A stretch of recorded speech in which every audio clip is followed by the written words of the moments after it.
Good day everybody, I'm Cameron Carey from the Profit Private Training Facility. I'd like to discuss with you today the movement known as the hand knee press.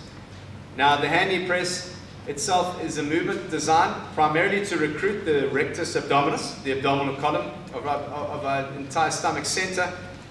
But to achieve that, there's a lot of precursors we have to take into account and a lot of positions we need to address in order to make sure that we engage the right area. Now this movement involves an isometric principle, which invariably means that we are achieving a contraction and we're holding that contraction for a given length of time.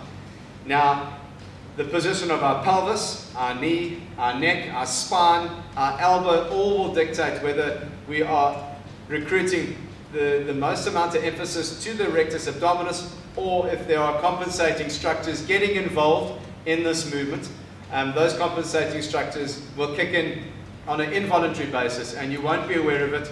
You'll just feel like you are working hard, but you're not really doing the movement correctly. So in saying that, there's the spinal column is one issue that we have to take into account. Some individuals have, to a large degree, a kyphotic angle to the neck, which involves an extension of the chin over time. In order to make sure that we can comfortably lie on our back, we may need to support that neck structure with something all of about 2 to 3 inches high to support the base of the neck, to ensure that the spinal column is actually supported there.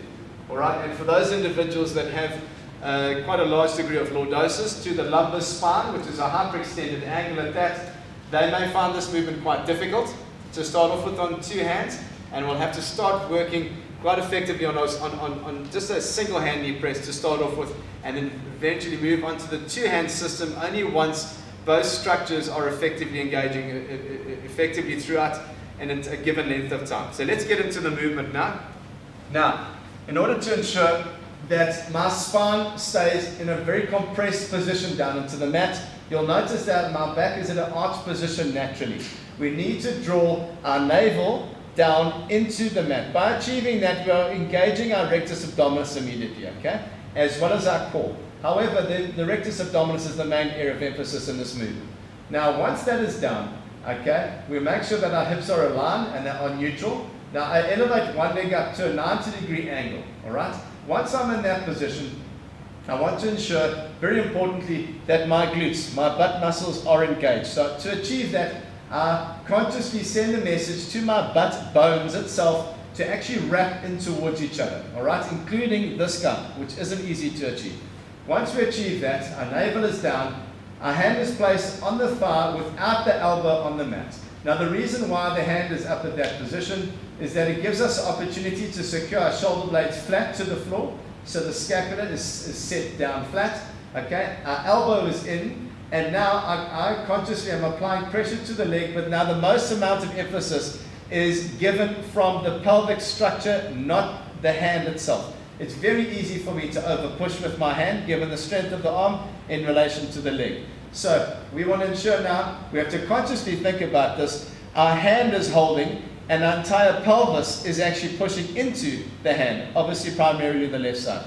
So then we set the glutes, we draw the navel down, our hands against the thigh, we maintain a very flat spinal position, shoulders are down, and now I start applying the pressure. Okay? Now that pressure is given from the entire leg, and more specifically, the entire pelvic girdle is pushing into the hand. All right.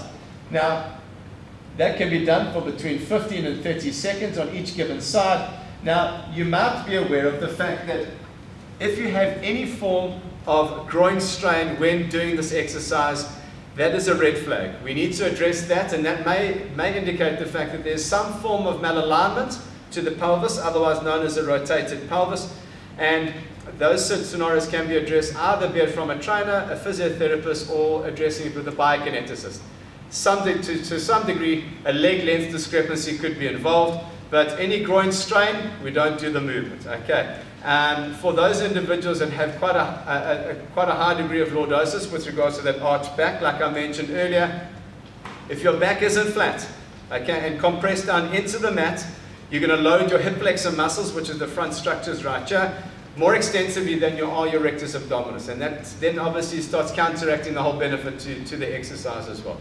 Now, this exercise is a brilliant movement. The reason being because our spine is flat to the floor. We are able now to get a very firm impression as to exactly where our spinal column is at, our pelvis is at, and how much pressure is offered on either leg. Try and determine if there's a strength differential between left and right side. If there is, that is something to note, that can be taken forward as well. But in saying that, a hand knee press, very good movement indeed. Just ensure now that there are no levels of back discomfort incurred in this movement whatsoever. Back pain with any form of abdominal work is not acceptable on any level. And we need to address the physiology behind the exercise, and more specifically, your structures need to be screened if that is the case. Guys, you're more than welcome to look us up on Instagram at pro_fit gym, or alternatively at Facebook at ProFit Private Training. Our website is www.profitgym.co.za, or please feel free to leave a comment or a note just below on the video. I hope this has been informative. I look forward to seeing you guys soon. Thank you.